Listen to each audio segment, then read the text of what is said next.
Hello, Tim. How are you? Very good, thank you. Nice to meet you. I want to ask you, how does it feel to have created characters that are still present for the audience?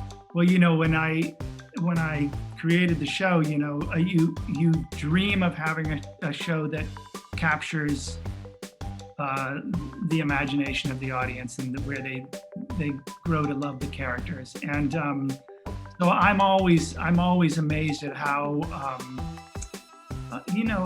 important the show was to so many people.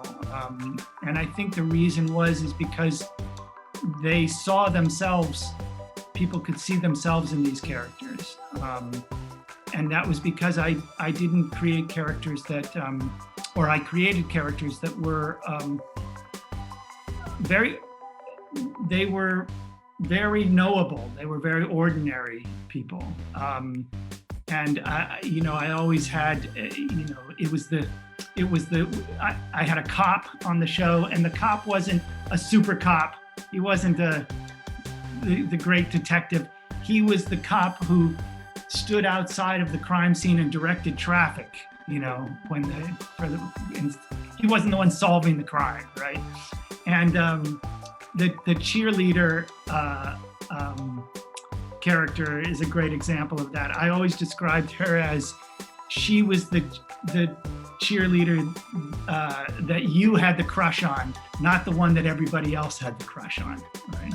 So it was sort of being able to see yourself in these characters. After the premiere of season 1, years later, more stories of superheroes, platforms, and technologies appear.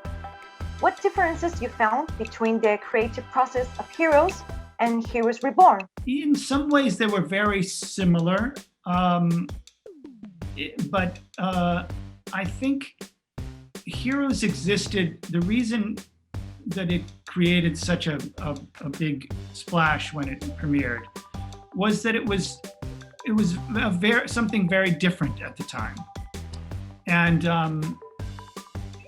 it captured the imagination of the audience because the superhero genre had always been thought to be a very small niche audience off to the side. And here comes this show that was, very splashy, very big. By the way, the production of the show was a big part of it as well, because at the time we had so many different characters and so many different storylines. And we went all over the world, and we had languages spoken rather than people speaking just English with accents. We had people speaking their own languages. And so all of that was very new for the audience. So with Heroes Reborn, you don't have any of the advantage of it being new. Now it's already been done. So then it gets judged much more by by how is it better, is it different than the original show. So it's a very different. Again, I think Heroes came out at a time when nobody had ever seen anything like that on television. I watched your TED Talk, and there you said that the underlying theme of the series is the interconnectivity. Yeah. And we could say that we are living in the interconnectivity era. And I have 2 questions. How is the relationship with the fans of the series nowadays, after years on the social media?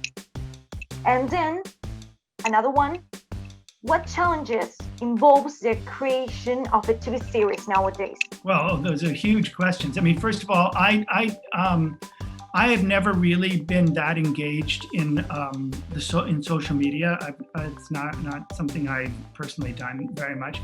I'm still very close to to some of the people who run the fan sites, and so I hear from them often, and we talk, and I'm still connected, and I still get fan mail and all of that. But I don't have an active way of communicating with the fans because I'm not on social media. I think that, obviously the there's fewer challenges in some way because of the shorter amount of episodes that you can do now. This is a real advantage, especially for a big serialized show like Heroes. We did 23 episodes in the first season. Our second season, we had an order of 26 episodes. We didn't do that many because of the writer's strike. Third season, we did 19, and fourth season, I think we did 25. These are like little movies, right? So they're very complicated to do. And if you look at Netflix shows or Hulu or Amazon, they're maybe doing 10, maybe tops 12 episodes of television. And what that does, I think, for the audience is it creates a scarcity so that the audience feels like it's not, like it's rare and special.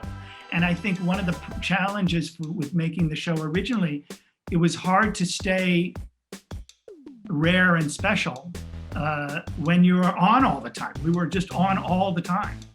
And so I think in some ways the challenges now are fewer than they were back then. Had the first season of Heroes, had we done it on a streaming platform, would have been 3 seasons of television. It would have been fantastic. So I actually think there are a lot fewer challenges now. I mean, obviously the challenge is now is to get a big, broad audience. It's much harder to get a broad audience, but much easier to get a deep audience now. With which character do you feel most identified? And what's your superpower? I think there were aspects of a lot of the characters that I identified with. I think Peter Petrelli was probably the closest one for me. I think that was probably the closest, but there were certainly aspects of Hero that I connected to. Some of his optimism and his, I connected with that.